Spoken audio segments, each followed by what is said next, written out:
NBA player props tonight, Tuesday, May 9th. We got Sixers Celtics game 5. We got Suns Nuggets game 5. Both series are tied 2-2.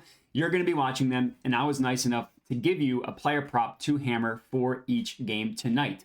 To do a recap, yesterday, unfortunately, my streak came to an end when I went 1-1. I had hit 4 in a row. Prior to that, went 1-1 yesterday. I had Jimmy Butler over 27.5 points. He ended with exactly 27 points after missing a free throw in the closing seconds of the game. Just brutal. I had Steph Curry 30 plus points. At least that cashed, so I was able to salvage the night a little bit, but really wanted to keep the streak going. 5-1 in our last 6 ain't bad. So let's get into these picks tonight. Play number 1 in the Sixers Celtics. We are taking Jalen Brown over 24.5 points. That is at -105 odds at BetMGM. Now, it's been a really weird series for Jalen Brown, admittedly. Here are his point totals through 4 games. 23, 25, 23, 23. So he's hovering right around this number despite only going over once. But when you dig a little bit deeper, here are his first quarter point totals through 4 games. 14, 13, 2, and then 12. So he's had double-digit first quarter point totals in 3 of the 4 games and has yet to score more than 25 points total. It's just a weird series from Jalen Brown. He was awesome against the Hawks. He's awesome to start the game in the first quarter, and then he just fades. And I don't think it's one of those things where the Sixers change their defensive coverage. They guard him the same. I don't think it's one of those situations where he gets tired, right? Joel Embiid got tired at the end of game 4.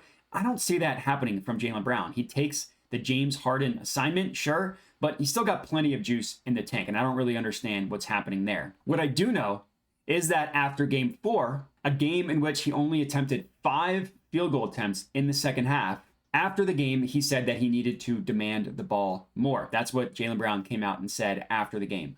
Classic squeaky wheel treatment is what I foresee in this game. I am expecting Joe Mazzulla to go to Jalen Brown early and often.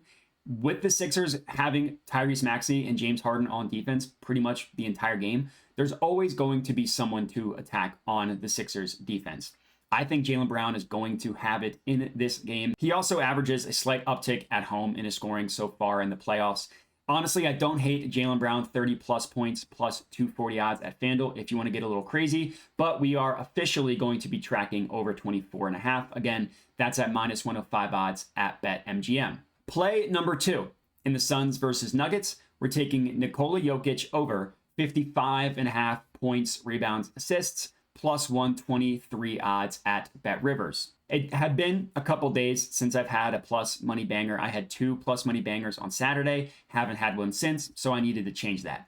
Now let's just get this out right off the bat. He's probably not going to go off for 50 plus points like he did in game 4, but he also probably won't have 4 rebounds either. He ended with 11 assists, which was good, but he only had 4 rebounds. That's going to change as well. Jokic overall has hit this point, rebound, assist total in 5 of his last 6 games. He's had 60 plus in 4 of his last 6 games. So not only is he going over, but he's going over by a pretty decent margin. Now, I know I've said on this YouTube channel that I like to actually bet against trends. So we all know that trends aren't everything, but sometimes they are meaningful. And I do think in this case specifically, I don't think that the books have properly adjusted for the uptick in scoring for Jokic. Like, yes, his over-under is priced at 30.5. So obviously they're pricing it higher, but not to the extent in which Jokic has scored more points in this series than he has prior, right?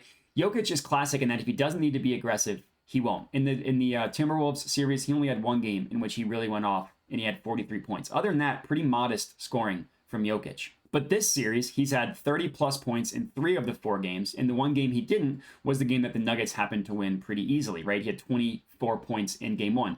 Outside of that, he's had 39, 30, and 53 points. So you couple that with probably going to get double-digit assists plus rebounds, right, each in that individual category. So if you want to lock in triple-double, I don't hate that as well. But we are officially locking in Jokic to go over 55.5 points plus rebounds plus assists. That's at plus 123 odds at BetRivers. And that's it. That's all I got for you guys. So if you're tailing these 2, comment and let me know. Regardless, let me know your thoughts. If you like, if you don't like, whatever it may be. Other than that, remember to like, subscribe, all that good stuff. Hit me up at my Twitter handle. Thanks for watching. and have a good one. All right, everybody. Thanks for watching. Hope you enjoyed the video. Below are all of my different social medias where I post picks and plays daily. Make sure to hit me up there. Also, make sure to subscribe to the YouTube channel as I'm constantly putting out new videos to learn how to make money sports betting. And that's it. So thanks for watching and have a good one.